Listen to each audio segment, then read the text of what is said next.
Monét, macaroni, X cheese, Monét sex change. What are all the names? All the other names you came up with for you? Monét gender affirming surgery. What? That didn't make sense. Monét sex change. Anyway. Got it. How are you, Rob? I'm in a great mood. Welcome back. Monét went to her birthday, her aforementioned birthday celebration. Oh my God. And it sounded like you had a lot of fun. I had a great time. Who was all there? A couple friends. Oh, okay. Well, I did invite you, and Andy came, but you, I guess you had stuff to do yesterday. Yeah, I was working. What did you do yesterday? When I picked up a friend from the airport yesterday. Who? What friend? Do I know this friend? Basit. You know Basit. Basit. Basit. They're really dark skinned, non-binary. Basit Queen? Singer. No, Basit. Basit. That's their name. That's their real name. Basit. Anyway, picked up Basit from the airport. We hung out for a little bit. And then Jacob is coming through with the pictures. I feel like I've seen Basit before, but we've never spoken. Or maybe we have. Yeah, I don't think you and Basit have any overlap. And then I did Sibling Rivalry yesterday with Dahlia Sin. And girl, we recorded the juiciest Patreon exclusive content. It was Why? We got into that big fight that one time. You and Dahlia did? Me and Dahlia Sin got into a fight on Twitter one time because I made a joke about her that she didn't like. Oh, about something about her going home. Yes. Yeah, I remember. And then she exposed our tea. Oh, that you guys hooked up. Yeah, she exposed our tea on the internet. Well, and Bob, then you spoke about it before that. You talk about you. You talk about you. I did not. That is not true. Not with you, Monét. Yes, in person. I talked about it with you, but I never talked about it on the internet or on the podcast or anything. She spilled our tea, girl. Which was probably. I mean, I'm not like ashamed or anything, but I was like, "Oh, we're spilling our tea, honey. Yes, honey." Like, did y'all go in detail about what you did? No, not in detail. I mean, kind of a little bit. It was very fun. It was very juicy, very fun. She is a real kiki. Is juicy. I mean, it is. I mean, you've seen it. She posts it on the internet all the time. She got that Denali Fox ass. Actually, her ass is bigger. Her ass is bigger than Denali's. Oh yeah, she also got like lipo, and she got a little fat transfer. Like last year. I don't know. She got a. I don't think. I thought she's got lipo. I can't remember. I know she did document her experience with with plastic surgery, with cosmetics procedures, with plastic tiara surgery. What did you call your bleaching? An aesthetic procedure. What did you? Aesthetic an aesthetic procedure. Which, by the way, I want to again say, anal bleaching. Maybe because I'm black, bitch, it does not work. It just anal bleaching is maybe it's bullshit. Because your hole is just so dirty. Ew, that is disgusting to say. I'm just kidding. Well, I think that I think hyperpigmentation is obviously more of an issue for darker skinned people than it is for lighter skinned people. But it's not even it's not hyperpigmented. I just wanted to, I don't know. It's when they post a picture of your anus on the Patreon exclusive, and we'll all let you know. I'm sure there's a doctor in the Patreon who can tell us if your anus is hyperpigmented or if it's like, just post a picture of your anus. You have one. I know you have a picture of your anus. It's supposed to be like to tighten and to like, I don't know, to rejuvenate your butt, not just like make it lighter. Did your butthole need to be tightened? I mean, I don't know. I don't think so, but I was like, hey, it's free. I'll do it. And I was like, girl, it feels and looks the same, which is great, by the way. Do you? Oh, we're in a new room. We're in the living room. Oh my God! I just realized we're in the living room. Yeah. As you know, my lovely little darling angel baby Patricia is staying here for a few days, a few weeks. That's right.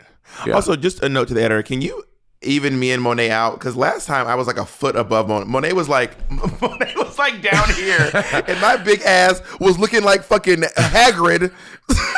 That was my fault because I was trying not to get like all like the bed and stuff on the floor. So I like had the camera. And I was looking like fucking Hagrid with fucking in Harry Potter. I was like, this is very shady, Jay. Jay, that is my fault completely. I shot the whole thing like at this angle. My big ass was like, "Hey, Monét, let's get shit popping."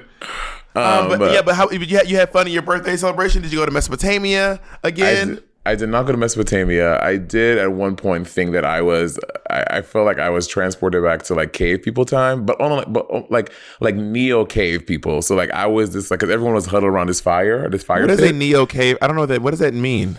Like new cave person. Like if cave people were to like happen now with technology. Why are you always going to places that like these weird places that don't like what is I don't know what Mesopotamia is. What does that even mean? Mesopotamia is like the ancient like is it Greece? Mesopotamia is like kind of like where Macedonia is, like Middle East somewhere. Let me Google. I have no clue. Wherever you go, it's always obscure. It's a place I can't be. We can't. You don't. You don't remember learning about Mesopotamia in school? Wait, Jacob's in the mic. What is Jacob? Oh, yeah. It's like Syria. I mean, I've known the word Mesopotamia, but I will be honest, it is a little lost on me. I'm a little bit confused as to where, what, or when. Also, Monét, will you please get on the Discord?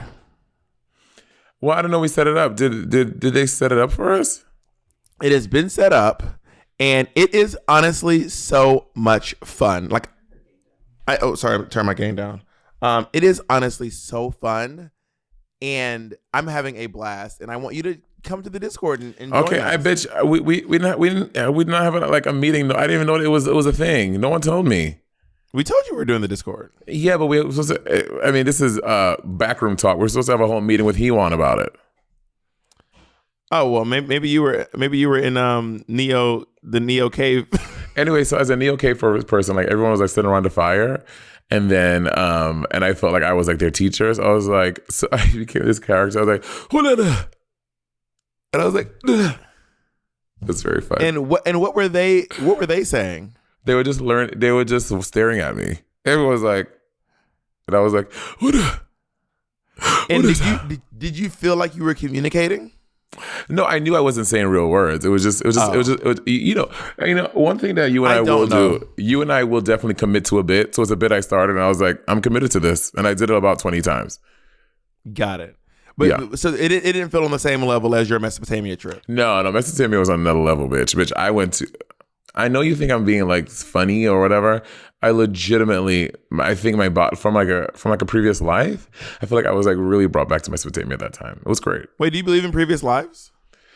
I do and I don't. Sometimes I do, sometimes I don't. Oh yeah, that's fair. How about astral projection? Oh my! I've never astral projected, so I can't say if it's real. But you went to Mesopotamia. What did you go for real? I think you did astral project. I guess you do, but I feel like with astral projection, every time I've seen people talk about it or like they've done it, it's always been like. Yeah, I think you're right. It's like they see their bodies there and they're walking around in the real world, but they're not with their bodies. Is that what you're right? Yeah. That's not what I was doing in Mesopotamia. I was going back to like old memories of like when I used to live in Mesopotamia. You know what used to bother me as a child watching movies? How ghosts can walk through walls, but they never fall through floors. That used to drive me crazy. Like Ghost. Do you ever see Ghost Dad with Bill Cosby? Oh. Redacted. By the way, if you have not watched when you talk about Cosby, Kamal did such a good job with Kamal that film. Bell is so smart, bitch. He's so great. He's so funny. I want to watch it. I don't have Showtime, so I need to like find a way to watch it. But Kamal Bell is so brilliant. Have Showtime. I watched it on Amazon. I think it's on Amazon. But there's a chance that I do have Showtime, that my Amazon just automatically links it because I bought Showtime because I wanted to watch The Good Lord Bird on Showtime, which I didn't even finish because it was just too slow for me. But there's a chance that I probably do still have Showtime, but I watched it on Amazon, which was just, oh my God, it was so good. A friend of mine in New York was saying that now that, stuff is pretty much back to normal in New York. The kids are starting Showtime on the train again. It's Showtime, but apparently they're just so rusty because they haven't done it in so long, bitch. They are falling and hitting people now more than ever. That is wild because if you ever witness the Showtime on the train, it is flawless. These kids are they're better than Cirque du Soleil. They don't touch people. It can be packed and they will somehow seamlessly fly through this train without touching anyone. But I do love the notion. Also, bitch, I imagine all the niggas that were doing Showtime, they're fucking 50 now. Oh my God. We've been in quarantine so long. All these Showtime niggas are. Bitch, are my age. My friend said she was on the A train and did a Showtime, and they literally, legitimately, she said they hit about 5 people. Like they hit one lady's purse on the floor. They kicked this one guy. I was like, oh my God. It's no time is what it actually is. But should we start like a Showtime tradition in LA? Do you think we can be the Showtimes of LA? I don't know that. I mean, I have done train performances before, and What'd you do? So, me and Frosty Flakes and Honey LeBronx used to get in drag and get on the trains. I only did it a few times, but Honey and Frosty did it a lot of times. Where they would get on the train, they would literally just sing Proud Mary. They would just get on the train, sing Proud Mary, and people would just give them money. They would be in full drag. You're on the train, 2 drag queens get on the train singing Proud Mary, and then they go around and take money, and they just get off the train. They used to make a lot of money doing that too. My friends and I used to do that in high school. We called ourselves TSM, Train Station Ministries, and we used to go we used to go right to Times Square, by the 2 entrance right there, like the big Times Square entrance. We would go in the thing, and it turns out I think there's a video on YouTube. We'll put in the video of me and my friends. We might put in the video because y'all be dragging us when we don't actually get the videos and pictures. Wait, let me double check really quick. But yeah, we used to make bank. It was 5 of us, and we would like sing like gospel songs and make like money, honey. Was it Train Station Ministries? TSM, Train Station Ministries. Did y'all preach too? No, we didn't preach. We just sang. And what were some of the songs you were singing? One was this one that we learned at church called. It was like stuff from our choir. I was in that church choir, Songs of Solomon. It was songs from that. It was like I don't know. Like, can you sing one for us, please? I'm trying to remember. Oh my God, what were we saying? There's a song, but that Amelia used to lead. I can't remember. Church, we used to sing a song that goes, Jesus, He will fix it for you. Oh, yes, He will. He knows just what to do. Whenever you call him, He'll help you get through. And Jesus, He will fix it. After all. You know what's so charming about your singing is that you don't kind of do it. You go full throttle or nothing. And I love that. It's very charming. That sounds like a read. It's not a read. It's not a read. Well, it's my commitment as a comedian. I know that comedy really works best when you commit 100%. Commit to the bit. And I try to just take that into my musical I'll say prowess. I'll say it. Prowess. Also, can I just say, all of your music friends, they remind me of music people. They remind me of the music department at my college. Arcia and Dewan and is the one that I met the first time, who was like most just Arcia and Dewan. They just remind me of people from the music department at my school, because I was a theater major. Mm-hmm. And the music majors, they were just different. It was like I'm trying to explain it, because musicians are just better than normal people. Music majors are the people who had cars before, like they were the first people in their high school with cars. They were this teenager who's like kind of an adult, but also not a teenager.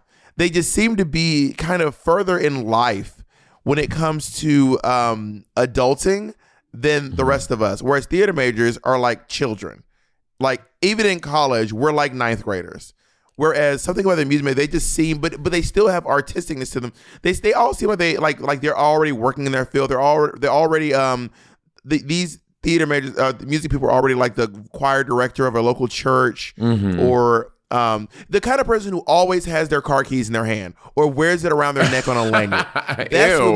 That's who music majors. That's who black music majors are. You know, Bob, the kind of person I'm talking about is like, do you know that video of Celesta Day?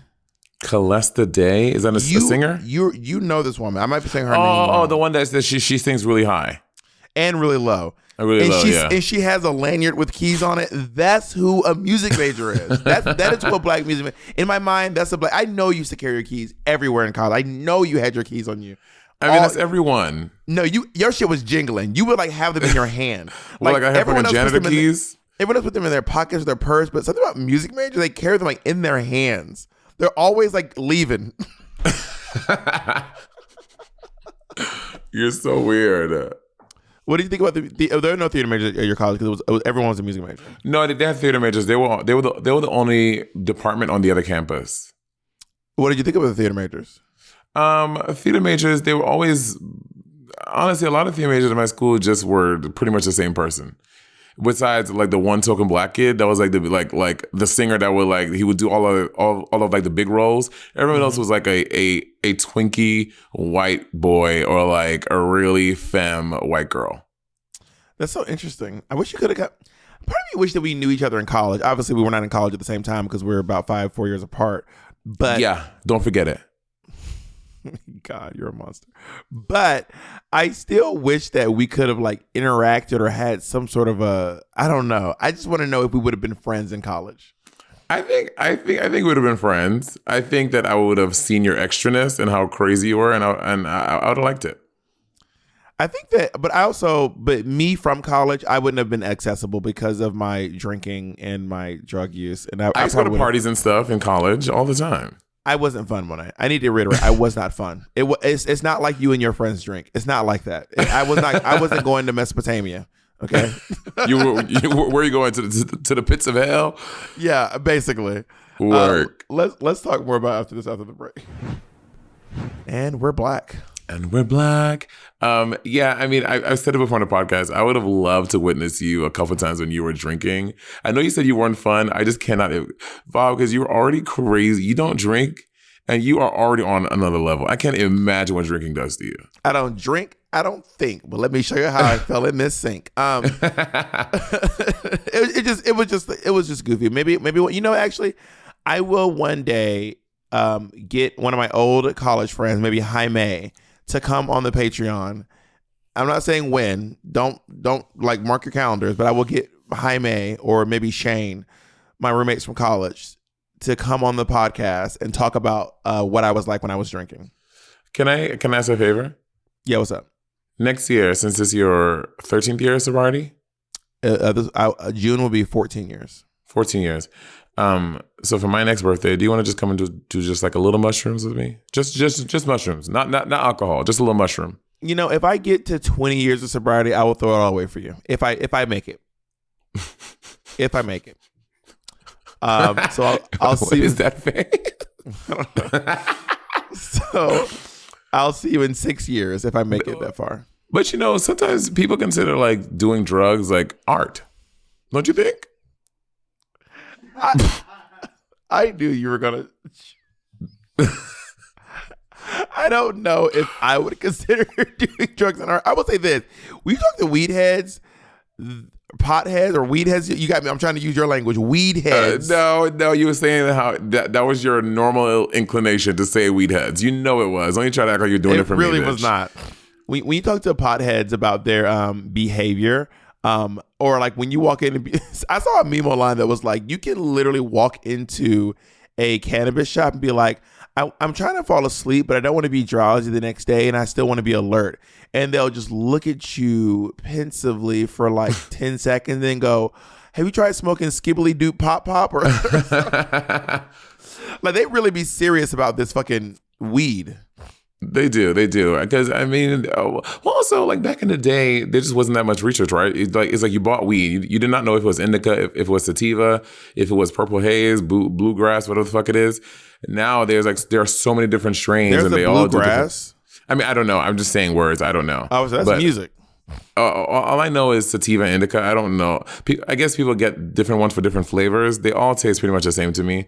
So kind of like alcohol. You talking about tequila tastes different. Tequila and vodka taste the same to me. I do not taste the difference. That is categorically false, Monét. It does not. That's me, bitch. It's just.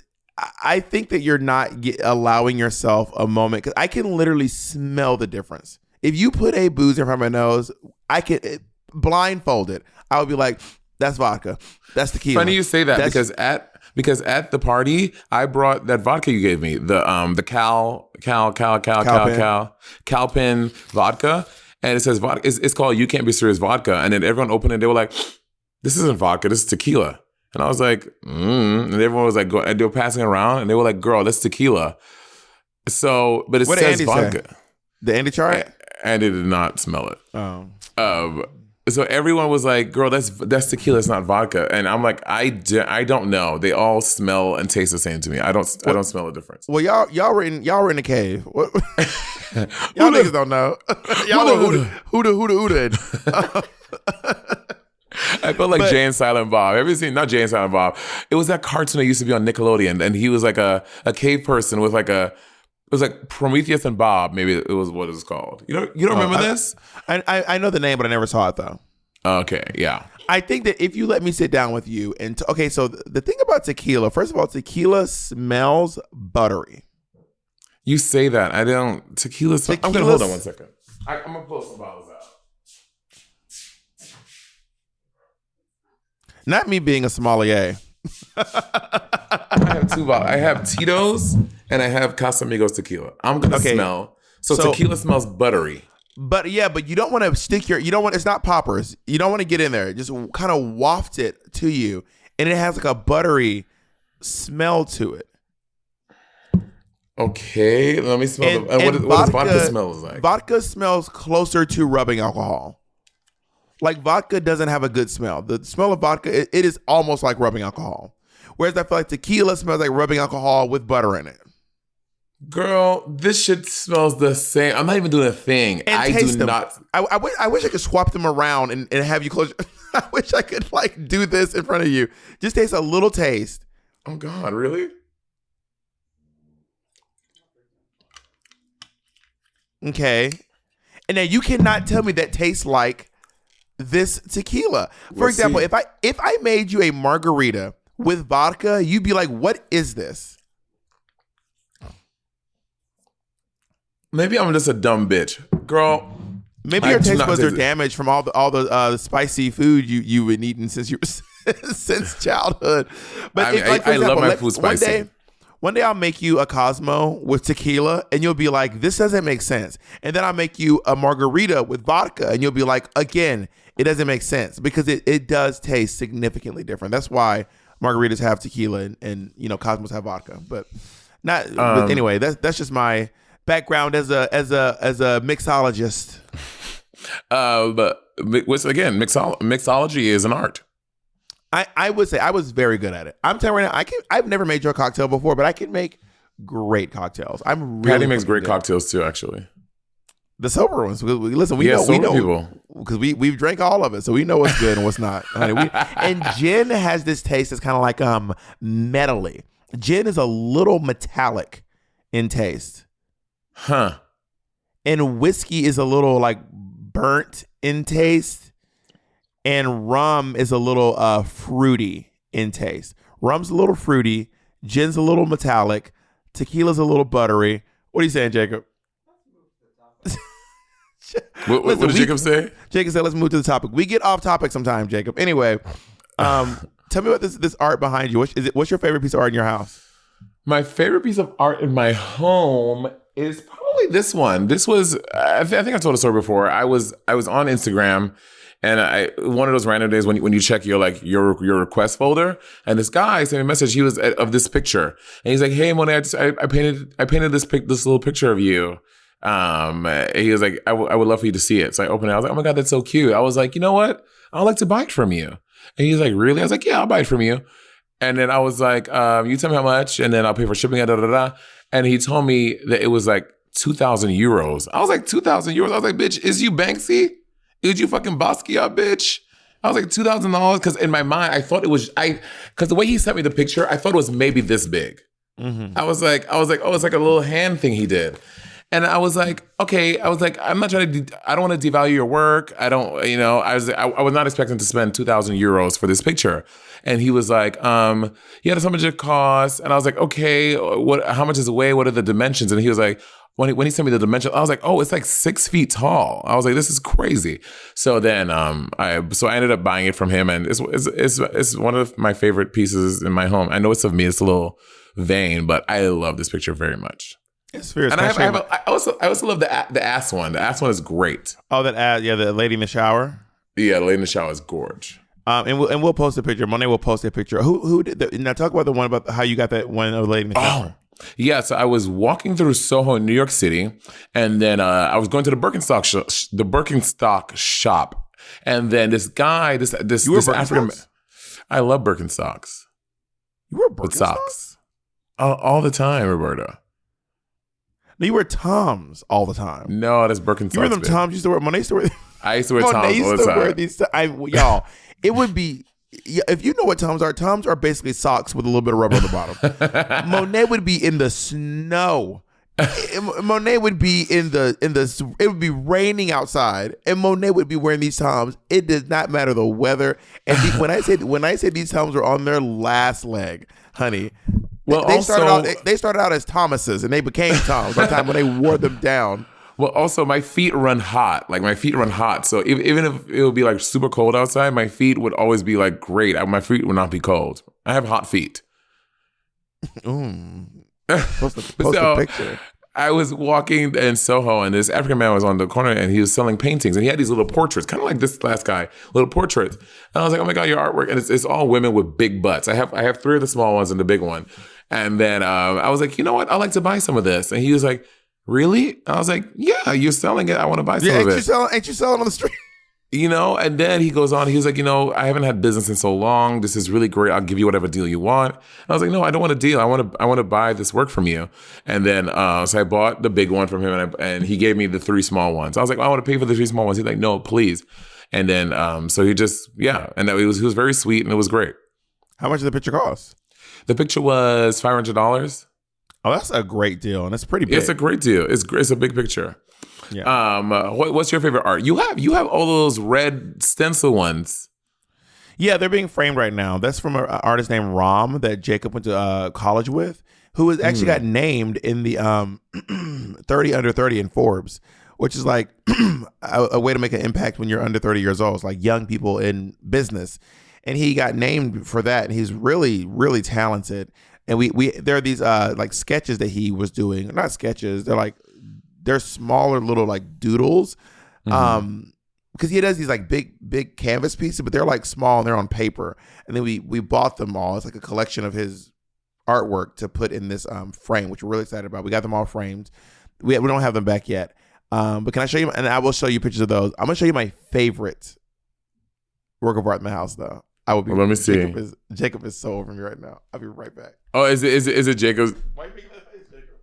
Talking about big dick this energy. This is my favorite thing in the home. I know exactly what picture it is. I love this picture. It is. Can I guess? My baby Jacob. Oh yeah. And look how cute it is. We can't see. Oh, there we go. Jacob's on the podcast. Can you talk with Jacob? Act like that's Jacob talking. Hi everyone. No, so this actually was from a podcast sponsor. What's it called? Yeah, baby? and both of y'all cashed in on it, and I didn't get the sponsorship. Because you and Jacob both have one, and you use yours and mine. You can still get one. Okay, well then how about you run me my coupon? Money, no one's holding yours from you. You can still have one. You are still perfectly okay. What's my coupon code, bitch? I don't know. We'll get it to you after the podcast. But you still have one. Also, I want to remind you guys. People send us stuff in the podcast, and all of Monet's shit is at my house. I bring it to her house. She goes, I don't want it. I have STD kits in this house. I'm stacking up lotion. I have the massive boxes of wine. I don't even drink. I'm just housing Monet. Monet lives in a massive home, bigger than mine. I'm just holding Monet shit over here. Our houses are the same size. I just have 2 floors. You see this? Okay, 3 floors. The gaslighting queen. But I'll talk about this is. Oh my God, my home is not massive bigger than Bob's. Our houses are about the same size. Mine is just 2 levels. Bob, actually, yours is bigger than mine. Yours is 2,000 square feet. Yours is 2,000 square feet. Is it or is it not? It is not. My apartment is 1,700 square feet. A modest 1,700 square feet. Wow, must be nice. Big flex. 17. That's not that big, Monet. That's a standard size home. I mean, I'm just saying. I drive a Toyota. I live in an apartment. I'm not living this crazy life y'all think I'm living. I drive a Toyota and I live in a 3-bedroom apartment. Bob got 2 homes. Bob got a car. But between you and your partners, you have 2 cars, 2 homes. I don't own Ezra's car. You do everything. You do everything in couples. 2 cars, 2 homes, 2 boyfriends. Well, bitch, you have a bus. and y'all niggas own a cabin in the woods, don't you? Everything's in groups. But anyway, wait, what's the name of this painting thing, baby? Paint My Life. So I have one in the other room. I'll show you a picture of that one too. But this picture of Jacob, would you want to join the podcast for 1 second and talk about your feelings on this? It is so great. And by the way, everyone who sees the picture loves it. I want to say this. I see that you're decorating your home with lots of art. And that was not, I think you got that from somewhere. Monét, yeah, you created the idea of having art in your home. Okay, first of all, since you met me in New York City, I had 2 massive pictures on my wall. 2. Picture of Jackie. I didn't have that much wall space. I had a picture of Jackie B, a picture of myself, and then I had my friends do paintings, which I've had. I also had this painting on my wall. Hold on, can you all see it? I don't know if you can even see it. I can't see it, no. That painting. There we go. Yeah. On my wall for quite a while. Jacob has to fix the camera because I fucked it up. I'm just saying, I've had very big pieces of art on my walls for a long time now, and that's nice that you do as well. That massive Jackie B picture is not tiny, Monét. Anyways, so I truly recommend you all get these paintings. They're honestly, so what you do is you sit, and this is not, they've already paid it. This is not another payment they're giving us. They paid us once, and they haven't advertised with us since then. But what I will say is, you send them a picture, and then they just send you back an actual painting. They hire. I do wish they let the artist sign the painting though. That's the only thing that I would wish. be nice. The artist doesn't sign it. But the artist, it does come with a note saying this was made by so and so, but it does not they don't sign the painting. Nowadays, everything is online, and it's really important to me that my website look as fabulous and beautiful as I do. Now, making a website can be hard, but I found a perfect home at Squarespace. Squarespace uses incredibly intuitive designs to help you build your website, and you can build your dream website without knowing anything about code or computers for that matter.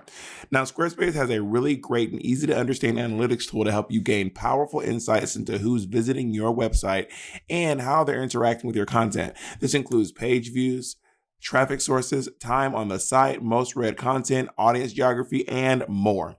They also take care of buying and managing your domain name, and they make linking it to your website super easy. Buying a domain from Squarespace is simple because there's no hidden fees or price hikes. Each domain comes with an ad-free parking page and free WHOIS privacy on eligible domains. Now, Squarespace also has great SEO tools and takes the guesswork out of search engine optimization for your website, which means you'll get found in search engines by more people more often. Now, for me, this has been very helpful in selling merchandise. There's a lot of Bob the Drag Queen knockoff merchandise out there. I see you. You'll be getting a cease and desist, but I'm always confident that my merchandise is going to be at the top of the list. Squarespace has tools that you need to get your business off the ground, including e-commerce templates, inventory management, a simple checkout process, and secure payments. Whatever you sell, Squarespace has merchandising features to make your products look their best online. So go to squarespace.com for a free trial. And when you're ready to launch, go to squarespace.com/rivalry to save 10% on your first purchase of a domain or a website.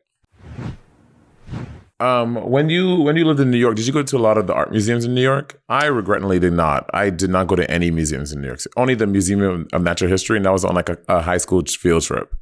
I went to the Met for China Through the Looking Glass. Oh, word. I went to the MoMA on one of their free nights. They used to do free every Monday or every Wednesday or something. I went to PS1 for a PS1. What is that? Where is that? PS1 is like the MoMA's Queens location. Okay. It's like the MoMA in Queens. And I went there for a, performance art piece. It was actually, let me tell you about this. It was really interesting, actually. So it was this piece where I want to give a trigger warning for sexual misconduct and sexual assault. This is your trigger warning. I'm going to say it again. This is your trigger warning for sexual misconduct and sexual assault. So this guy advertised his show that he was gonna rape someone at the show. He was like, someone's gonna get raped at this show. So everyone. Wait, this is the artist who said this? This is the artist. Yes, part of his performance art is that he was going to rape someone. Like, so really? This is what he said. Let me get through the story. So me and Miss Cracker went together. Me and Miss Cracker took me this actually, and he was just in hopes of being raped. Well, let me get through the story. I'm gagged. So we, he was like one of the biggest artists in performance art at the time. He's one of the, what's that lady, Jacob, the big lady who did the gun feather trick? Yeah, he's like the Marina Abramović of now, basically. So he was like, all right, so you go to the show, and then he's just laying in the middle of the room. We all go into the room. He's just in the middle of the room, face down, completely nude. Face down, right? Mm-hmm. And then he's like, I need help moving my body. So he's like, I need a volunteer to like lift my right leg. And then they would like scrunch the leg. He'd be like, now pull up my shoulder. And then people would like move him around. He's completely nude. He's maybe like a 5'9" black guy, average build. So he's like, now put my hand on my head and point my finger toward the sky, but he's not moving his own body. Someone else has to move his body. So this goes on for like 20, 30 minutes, and then he leaves the room, and then he comes back dressed, and he goes, all right, now's the moment that you all have been waiting for. Now I'm gonna rape someone. Now's the moment where I rape someone. And then he goes, if you are okay with, this is where it gets weird. He's like, if you're okay with me raping you, then stay on this side of the room. If you don't want to get raped, move to that side. So a bunch of people moved. He was kind of like, it started off, he was like, if you're okay with me pulling your hair, stay on this side of the room. It started with like that. That's not quite what it was. So it graduated. Yeah. So a bunch of people moved, and then some folks were comfortable, so he like kind of tugged their hair a little bit. He goes, all right, if you're okay with me forcefully kissing you, or stay on this side. Then more people moved.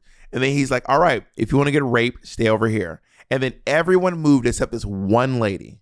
It was just this one white lady. Everyone's on this side, but this one white lady is like toe to toe with him. And he's like, you really want this? And she's like, yeah, do it. And he's like, wait, you really, because I'm actually gonna do it now. And she goes, yeah, do your best. Do what you gotta do. And then when he was like going to do that, this other lady walked into the room, and when she walked in, everyone started cheering. She was like the other Marina Abramović of this time. She was like another massive person in the world of performance art. It'd be like if Beyonce was doing a concert, and then like Lady Gaga showed up. Everyone was like, oh my God, what is she doing here? And she was like, don't do this. You can't do this. This is not okay. And then he was like, but she wants it. Look at her. She's standing here. She wants me to do it. And he was like, and she's like, but what does it mean? And then it was this whole thing, and then he didn't rape her, and then the performance was over. And that was the whole thing. Do you think that was part of the performance? I don't know. It was so okay. I think that her coming in was part of the performance. I don't know if the lady standing there was part of it, because she was like going through something herself. It was like she was really challenging him. It was like she was mad about what he was doing almost. She was like upset or something. And she was just like giving him a really hard time. But she was also being like, if you're going to rape me, then rape me now. Do it. If you're going to do it, then do it. It's probably part of the whole thing, because I mean, again, that's what probably made it so electrifying, right? That someone really was there trying to get raped, and he was going to do it.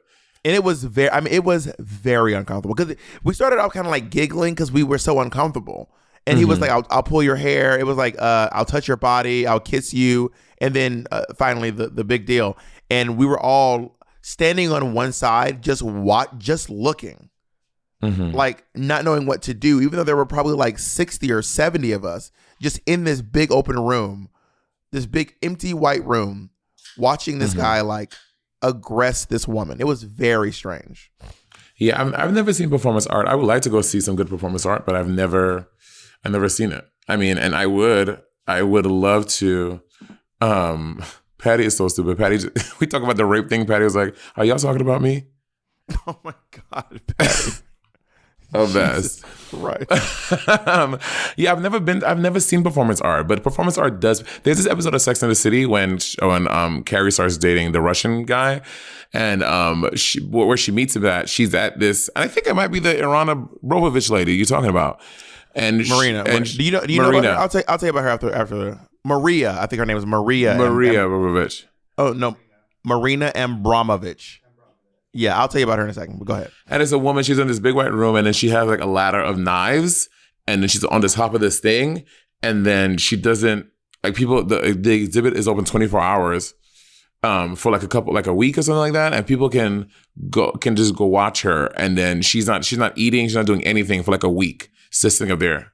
And it was a really interesting art piece. But yeah, I've never seen performance art, but I would like to. I don't know. There has to be some good ones. I want to see some really crazy shit. So Marina Abramović is probably the most famous performance artist in the world. She's probably the most famous performance artist alive right now. And she did this famous piece, and I'm going to misquote it. I'm sure Jacob can help us out with this. She put like a gun, a bullet, a knife, a feather, and like something else on this table. And she just sat down and she just let people come in and do anything they wanted to her. She would not stop them. She would just sit there and they can do whatever they want to her body. Some people cut her with a knife. Some people tickled her with a feather. People really cut her with a knife? Yes, people actually cut her, do little cuts in her body with a knife. And then apparently at one point this guy put the bullet in the gun and then put the gun to her head. Well, now what if he would have killed her ass and blew her brains out? Then what? Then maybe she would have. She already had the most iconic performance art piece of all time, but it would have been even crazier. This piece. Thing. What's the name of the piece, baby? Do you remember the name? Jacob told me about it before. It's called Gun Feather Tickle. Wait, Marina. And this is not the lady from Sex and the City. This is not the lady that was in Sex and the City. Yeah, I don't think Marina Abramović is. I don't think she does spots on Sex and the City. But it could have been based. It could have been based on her though. Based on her, yeah. So it was. It's called Rhythm Zero. I recommend y'all look it up. It's called Rhythm Zero. But yeah, she is. It's like a huge piece, and she would just let. And at some point, it escalated to a point where this guy had a gun to her head in this room. I kind of want to get involved in performance art. I've kind of always wanted. I was just about to ask you. I was like, would you do a crazy performance art piece? Well, I want to do it anonymously though. Like I want to just put on a fucking Morse suit. Oh, it was actually Marina. Oh, Marina actually did the Sex and the City spot. I guess she was spoofing herself, or was she playing herself or playing? I mean, it's two different things. One is a lot of the times, Marina will have other people do her performance art afterwards. So Marina did recreate a piece she did for Sex and the City. Got it. Word. I don't remember if it was actually her, but it was a Marina piece. But yeah, I kind of want to. I've always wanted to have this anonymous second persona who can go and do these interesting art pieces, but I don't want anyone to know that it's me. I don't want my current public status or my current public image to taint the piece or change people's perception of it. You know? Mm-hmm. Yeah, I mean, I want to do a crazy performance arts piece where I just go and shit on top of as many cop cars as I can, and then see. Let's just do it in the middle of the night, very Banksy. Just go to to a police car and just shit on top of it. And then, what's the name of it? What's the name of this piece? Shitty car. Shitty car. And do you think that do you film it or does the piece just exist in the world? You have to go see one of the cars. Yeah, you have to go see one of the cars, and I do it, and then we photograph it, and then we put it on the internet. Kind of how do people just find out about Banksy stuff? How do people know if something is a real Banksy? Banksy authenticated his stuff with his Instagram. So the way that Banksy was working, and I saw a documentary. I think it was Exit Through the Gift Shop, maybe another one. I think there's maybe 2 or 3 Banksy documentaries. And Banksy is, and again, y'all, I am not an art curator or scientist. We honestly probably should have Miss Cracker here, because Miss Cracker actually is she was an arts curator. She was an arts curator for the African Arts Museum when I met her. Actually, the Schoenberg. Was she a grant writer? She was either a grant writer or a curator. Right? No, for the African Arts Museum. I think it's a Schoenberg on 135th. Oh, I don't know. I thought it was called the African Arts Museum. I don't know. But anyway, I think it was called the African Art. That's not the point. So Banksy is this artist whose work is somewhere between visual art and performance art. He makes these like he makes sculptures, he makes stencils, he does immersive environments, and then he posts them on his Instagram, and everyone just kept running. He doesn't sell his art. He only sold one piece ever, and I believe the piece that he sold was this painting, and because everyone wanted to buy a Banksy, and then once they bought it, it just shredded the whole painting. Like the painting, the frame had a shredder at the bottom. Had a shredder attached to it, but they couldn't see it. So this thing sold for like a lot of. Can you find out how much that sold for, baby? So this painting sold for like a lot of money, and then the moment it was sold at auction, someone hit a button, and then it activated the picture, and then the picture. How much? Oh, just let me know when you're at. I'm gonna guess 10 million. What are you guessing? I'm gonna say it sold for $2 million. $25 million. So this painting sold for this Banksy sold for, because Banksy had never sold any art before. Right. So this Banksy sold for $25 million.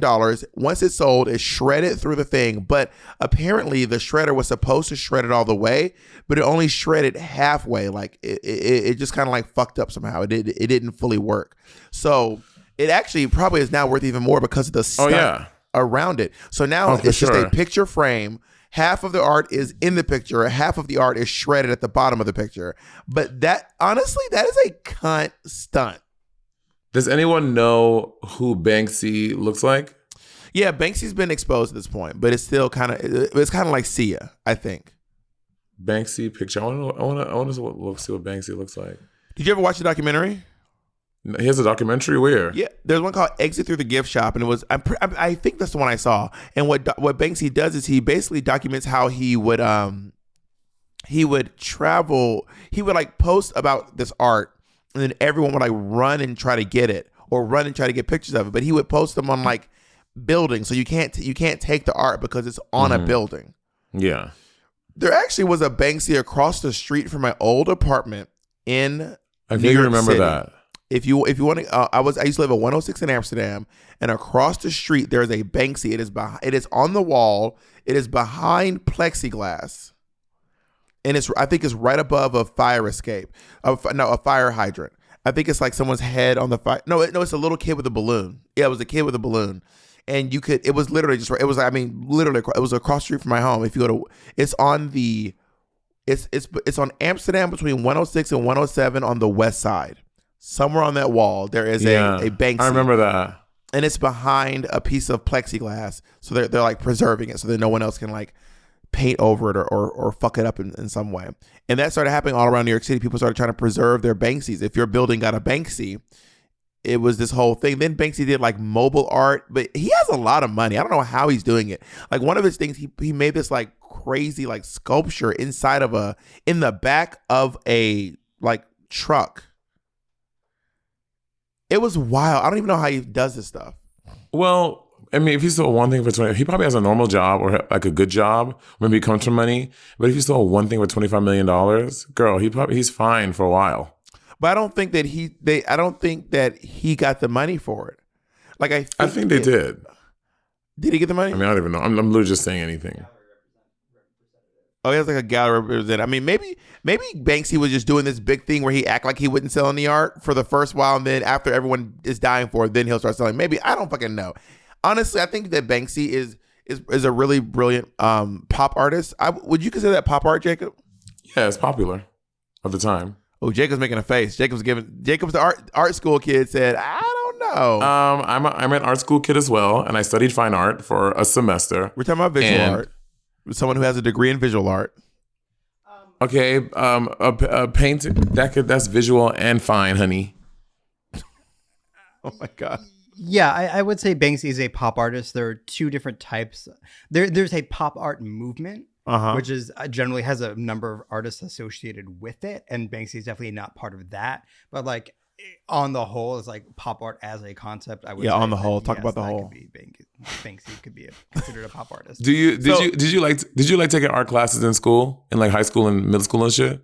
Yeah, I loved sculpture. I made this really fierce flower when I was in 7th grade. It was so good, and then you glaze it, and then Oh my God, yes. yes, and if your art was really good, what they would do is they would, oh my God, I will never forget this. This was like, I remember feeling like, bitch, I made it. I remember being like, I remember thinking to myself, I think I'm going to be a sculptor. I think I'm going to be a sculptor. You make this sculpture, and if it's really good, they display it at the grocery store. So there's this grocery store called the Food Depot, but it was a really like down bad grocery store. Like they used to call it Roach Depot. Like that's how crummy the store was. It was not a classy place. So but if you did a really good job, they would display your art at the Roach Depot. And my art, I remember taking my mom to look in and be like, there it is. There's my sculpture. Work. Not Bob being up in not the Roach Depot. Gallery. The Roach Gallery. Right next to the fucking donuts. Right next to the deli section. Yeah. Where's your art, honey? I did not have a mom that would like put my art like on the fridge. Did your mom do that when you like get artwork from school? Would she like put like when you did them little turkey things? When the art came home, when that art came home from the gallery, it went directly to my closet. My mom was like, "We are not putting this." She's like, "We're not putting this on." I'm gonna tell you where this is not going. On the fridge. No, it was like a sculpture thing. And when I was young, I think my mom put maybe one or two of my things on the fridge, but it was not. My mom used the fridge as a vision board, actually. A vision board? Yeah, the fridge was a vision board. We love that. That's smart. So, you use your fridge every day. Yeah, I didn't do that much. I liked art classes in middle school, but I really loved an art class. We did the thing when you. Is it sculpting when you put stuff in, you glaze it and put it in like the kiln and you burn it? Yeah, that's a sculpture. Yeah, pottery. We did pottery. Pottery can be sculptures too as well. Yeah. Yeah, and I remember doing that, and I made like like Unchained Melody from Ghost. Yes. Did your teacher come from behind you and? I mean, I wished. No. She was a bitch. She was a bitch in art school, in high school. She was a bitchy lady. Can you sing? I think Unchained Melody is tied to pottery forever. What's Unchained? Oh, is that this one that plays while Patrick Swayze? Oh, my love. There she goes. My darling, I hunger for. What is that arpeggio? Touch. My darling. My darling, I hunger for your touch. Do you know solfege? Solfege? Nar. Uh-huh. Yeah, you probably do. Do, re, mi, fa, sol, la, ti, do. Oh, yeah. You mean the scales? Yeah, solfege. Got a little boogie. Boogie Wonderland. Yeah. Do, re, mi, fa, sol, la, ti, do. Okay. Do, a deer, a female deer, Ray. Why do you say deer like that? A deer? Well, that's how Dame Julie Andrews says it in The Sound of Music. I've never seen The Sound of Music. I mean, well, that's how she says it. Do, a deer, a female deer. She's British, so that's how she talks. Yeah. Did you like music art? I guess, yeah. Did you like music classes in college? I mean, high school? Yeah, my teacher, Miss Kim. Miss Kim. Kim Chi was your teacher? No, her name was Kim, but I don't remember her last name. But for some reason, I knew her first name. I remember she was I remember being mesmerized by her voice. And she was an adult with braces. I remember that as well. She was when you're in high school, you actually can't tell how old people are. Like, you think these people were like 50 and they were fully 33. You know what I mean? Oh, yeah, for sure. Or like younger, like 25. But in your mind as a kid, you're like, oh, this person is a teacher. They must be old. But I do remember her showing up with braces one day and being like, you got braces? You too old for, I remember thinking to myself, you're too old for braces. Not shaming the teacher for fixing her grill. And she taught me that the violin is supposed to mimic the voice. That's what she said anyway. She said the point of the violin is like in music to mimic the voice. That's kind of like how violin is written into music. That's what she said. I trust her because she was my teacher and she had a degree in music. I mean, not the violin specifically. I don't know if it's what she said, Monét. I'm not trying to defend this lady's point. This is just a lesson I got in 2002. Can I move on to my next point, please? And she was the first person to ever. So my drama teacher was like, you need to take music classes. Miss Baker was like, Miss Baker really believed in me. I was like her star student. She was like, but if you're gonna, by the time you go to college, you're gonna need to learn how to sing. So you need to take music classes. They used to dog me in musical rehearsal before I took this class. Like the way they used to fucking treat me so bad. Professor Odom, Stephen Odom, if you're listening, Dr. Stephen Odom of music. Full government. I was playing Franklin Delano Roosevelt and Annie. And there's a small little Franklin Delano Roosevelt and Annie. Yeah, he's a character in Annie. Yes, he is. And I was. Who is that? He's the president, Monét. Yeah, I'm saying, but what is his? In the musical Annie, there's a role for the president of a. What does Annie have to do with the fucking president? Well, there's this issue, and it goes all the way up to the president. The president is in the play, Monét. The president is in the play, and I was. It's like getting what did he pass orphanage reform? He basically stopped Rooster and Lily St. Regis from being shady with Miss Hannigan. Like it was Daddy Warbucks, because Daddy Warbucks is friends with the president. God, because he's so rich. Got it. Yeah, and there's also America's in the recession during Annie, because there's Hoovervilles, and Daddy Warbucks is trying to help get out of this, and he goes to the president to fix it or somehow. I can't really remember. But Dr. Stephen Odom was like, I will never forget. I was in this rehearsal in front of all these people, and he was trying to get me to sing. And at one point, he just looks at me. He goes, "Just speak your part." and then from that point on, whenever I would be in a musical with him, we would get these CDs with all the music rehearsal music on it, and he would write on the disc, "Speak your part." Every time I did a musical with Dr. Stephen Odom, I got a note that said, "Just speak your part." And then I'll never forget the last thing I say about Dr. Stephen Odom. Why even cast you? Because I'm a good actor, Monét. And I don't know. So so the biggest thing was we did Les Mis. I played the character Claquezou. Claquezou is one of the bad guys. No. Claquezou is one of the revolutionaries. And he has a song where he has a small solo in the song "Sleep With Me." It goes, "Sleep with me, 2 days gone by, could it be? We fear to die. Will the world remember you when you're gone?" What? I think the song is called "Drink With Me," and you're performing. No, it's Les Mis Kids. No, it's called "Drink With Me." No, it's not called "Sleep With Me." Sleep With Me. I was like, well, I've never seen Les Mis. I was like, maybe there's some rapey story in that one too. Well, there is. But oh God, it's called it's called "Drink With Me." Sorry, thank you, Jacob. Fuck my ass. Fuck this tight hole. No, it was called "Drink With Me," and I will never forget being like him. Like I got cast in the role by the director, but he didn't like that I was cast in this role, and he wanted someone else to play the role. So then he was like, "Can you even sing it?" And I was like, "Yeah, let me try." And then he was like, "Okay, 1, 2, 3." And he starts playing the song, and I couldn't keep up. I feel like he was doing it faster than it was supposed to be. And he was like, "You can't sing it. You literally can't sing it. So we're gonna give the role to this guy instead." And he just took the role from me and cast me as one of Thénardier's henchmen. Damn. Well, maybe he was trying to save you from some embarrassment, but also just trying to sing a song for the first time someone plays it. Like you haven't had any rehearsals and stuff. In front of the entire cast, by the way. Oh, that is shady. That's shady. All 40 of us in front of the entire cast, and I was so embarrassed. Honestly, it felt racist. It really felt racist. Did it? Yes, it really did feel racist. That's my. I'm not saying it was, but I'm just saying how it felt to me at the time, being one of a few black kids in this production of Les Mis, and having him take my part, ask me, "Can you even sing it?"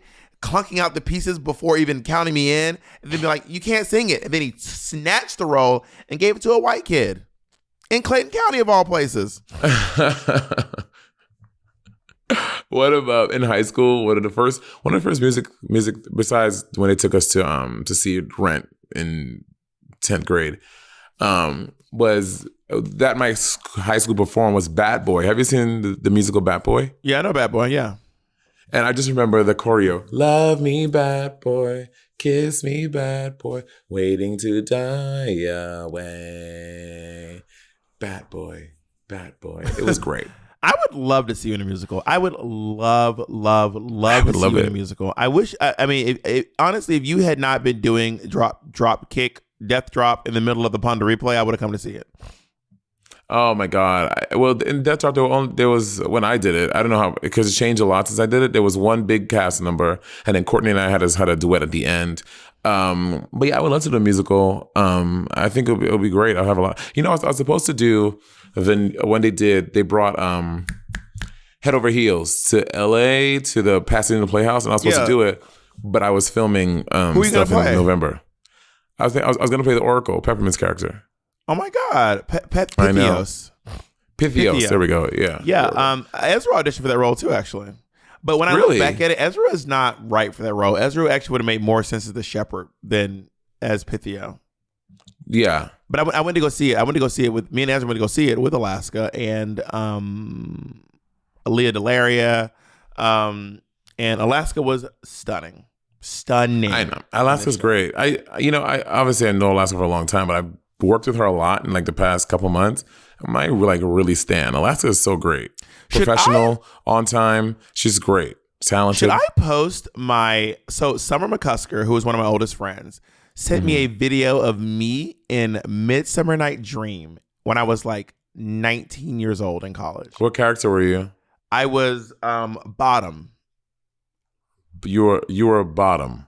His name is Nick Bottom, and he's one of the mechanicals. Midsummer Nights is the world's most produced play. It's like no play has ever been produced more time than Midsummer. So in the woods, there's this group of actors who all live there. The show is a comedy, but they are the extreme comedy relief of a show that's already a comedy, like a romantic comedy. They're the extreme comedy, and Bottom gets turned into a donkey, but he doesn't know he's a donkey. And then he has this great death scene at the end. Part of me, I honestly, I'm going to check with Summer. And if we can get it all copacetic, I will post the entire production of me at Columbus State University. I was 19 years old. I had long dreadlocks. I was skinny as this fucking microphone stand performing. It was the first play to ever happen at the Riverside Theater Center. It was the first show that we opened that theater. Interesting. I mean, I would love to see you. I mean, I didn't get to see you in Angels in America. Angels in America. Shangels in America. Shangels? I always want to say Shangela, like Shangels in America. I don't know. Just in my head, I was trying to make it work. I wish you come see me. I was holding a resentment for you for a while because you didn't come see me, but I learned to let it go. Bob, I couldn't come to see. It was like prime Drag Race time. I just got on Drag Race and I was doing all this stuff. You knew I didn't know how to. I said I let it go. I'm just saying Naomi. I know how to organize because Naomi was on your season, y'all. I didn't know how to like say no to gigs and do stuff. I was still new. I didn't know my power yet. I have said I've let it go, but at the time, because at one point you were like, Bob, I was preparing for All Stars, and I was like, Naomi came. While preparing for all because Naomi was on the show already. Naomi had like a way different life than me. Listen, I have let it go. I'm not holding it against you. You the one that just brought it up. I know, because I am probably still slightly processing my feelings, but I realized that it wasn't intentional. I know that you would have seen me if you could have. Of course. But you came to the theater one day. Yeah, because they had us, because Patty and I had a gig in SF. I think we're at Oasis, and I was like, "Oh my God, I'm in SF today." I was doing like that whole Northeast circuit, and then so of course we came, but my show was that night as well. Like I had to had to be at the place by like the time your show started, something like that. To be honest, I crushed it. I know you did. I believe you. You're very talented. But I definitely maybe we can pay Peaches Christ one day too to see if we can get a performance of Bring It On Queen. Oh, Bring It On Queen, yeah, that'd be great. Just for the Patreon, or do maybe it'd be a viewing party. Maybe we can convince her to do a viewing party. Yeah, I mean, she can come in too, and if she's into it, and talk about it. I would love to. Yeah, your little drag mom. Are you gonna wear your little snazzy jacket? Oh, maybe I will. Actually. That'd be a cute little thing to wear for that event. I would love to do the one role I would love to do is the plant in Little Shop of Horrors. I want to see you as the plant. I am still advocating for you in the movie. You got to stop doing that though. Every time you try to talk about the plant, you do that noise, and that's not going to get you cast, Monét. You always go. You don't know. Wow, shade. I think that what's going to get you cast is your vocal prowess, not this goofy laugh you're doing. Also, the laugh you're doing is based off of Levi Stubbs. You can't just recreate what Levi Stubbs did. I know. I'm not going to do exactly what Levi Stubbs did. I'm trying to coach you because I want you to get this role. I saw Amber Riley do it at the Pasadena Playhouse. I asked for your coaching. Bitch, speak your part. No, I'm kidding. All right, we got to wrap it up. Part. I love you very much, Mo. Oh, so you and Jacob are wrapping it up now?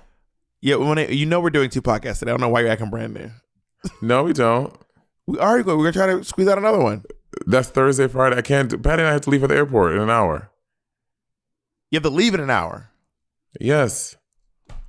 Are you serious? Yes, we did not plan on 2 podcasts today. When Jake and I scheduled, we did not plan on 2 podcasts. We planned on 1. I thought you said you had something at 5. No, I leave. Your flight's at 5. At 5:50, something like that. Oh, Monét. See, Monét be trying to run out of here. No, I'm just kidding, Monét. All right. Well, we said Thursday we're doing 2 and Friday we're doing 2. Well, I still love you very much. Regardless, I still love you very much. I can't say I feel the same about me. I also, by the way, I want you to know that you're being subpoenaed to court. What? You're being subpoenaed, bitch. For what? You know what you did. You know what?